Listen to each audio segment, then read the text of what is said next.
សូមស្វាគមន៍ពុកម៉ែបងប្អូនទាំងអស់គ្នាចូលមកទស្សនានៅតម្រុយឆ្នោតអាវងរបស់ក្រុមតម្រុយឆ្នោតអាវងយ៉ាងខ្ញុំសម្រាប់នៅថ្ងៃនេះផងដែរក៏បានយកលេខច្បាស់ទៀតហើយក៏ដូចជាលេខសិតសង្តាជាលេខពិសេស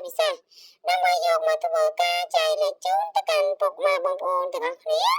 ជាតម្រុយឆ្នោតដែលឥតគិតថ្លៃជូនទៅកាន់ពុកម៉ែបងប្អូនកុំភ្លេចជួយចុច like Subscribe ហើយនឹងដាក់នៅសញ្ញារូបកណ្ដឹងដើម្បីទទួលបាននូវវីដេអូថ្មីចែកលេខច្បាស់65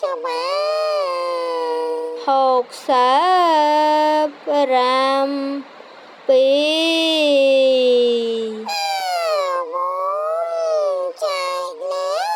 ខច្បាស់33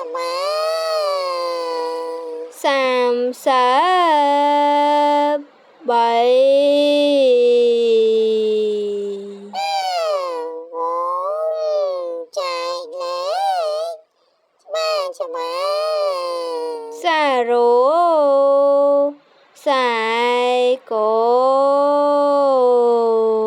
តចែកលេខច្បាស់អាចសួរម្ដងទៀត